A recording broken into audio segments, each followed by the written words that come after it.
Kaya nito ha. Si Sunny Dominguez. Kababata ko to. Tabaw. Since kindergarten. Valedictorian yan. Valedictorian. Sa atin namin sa high school, second year, nasipa ako. Siya patuloy ang valedictorian. Ako napunta ng Digos, Davao del Sur. Utang anak tagal. Na took me 7 years sa high school. Oh, panak ba lang. Sabi ng nanay ko, Rodrigo, ang teacher yun eh. Wala ka nag-ipag-asa sabi ko siya, 75, 72. Tumatama na yan. Basta makaakyat lang, parang hagdanan niya eh. Kung hindi ka makailangan na mag-95 malayo, hulog ka pa dyan. Nandahan lang.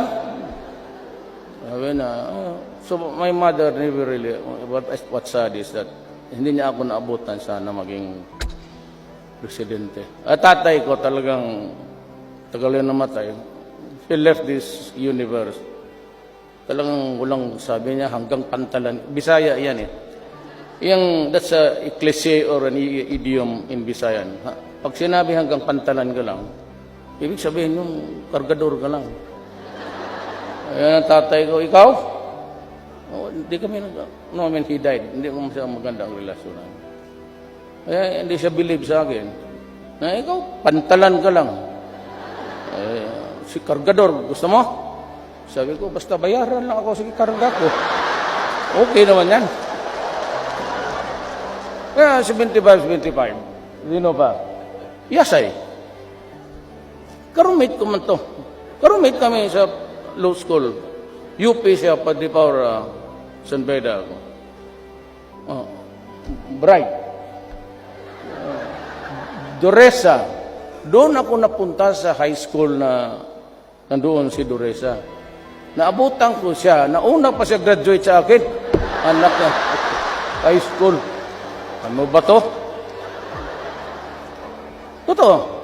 Doresa was valedictorian. Pag-graduate. Puro yan sila valedictorian.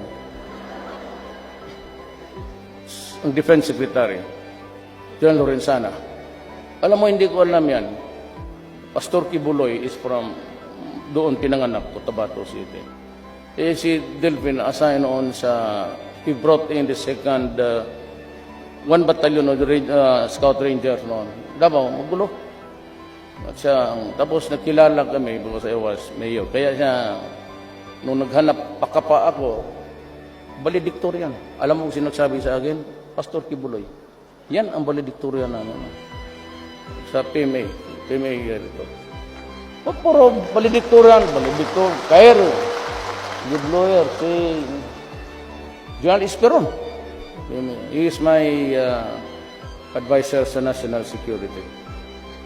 So, tignan mo ang buhay. Tignan mo ang buhay. Trabahante ko lahat.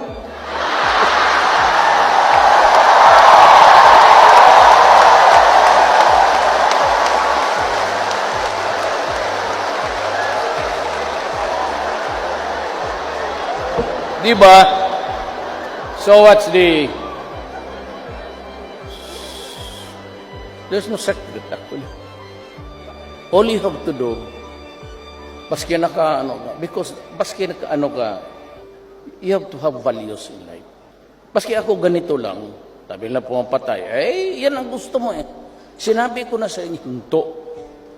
Ginusto mo yan. You have the free choice.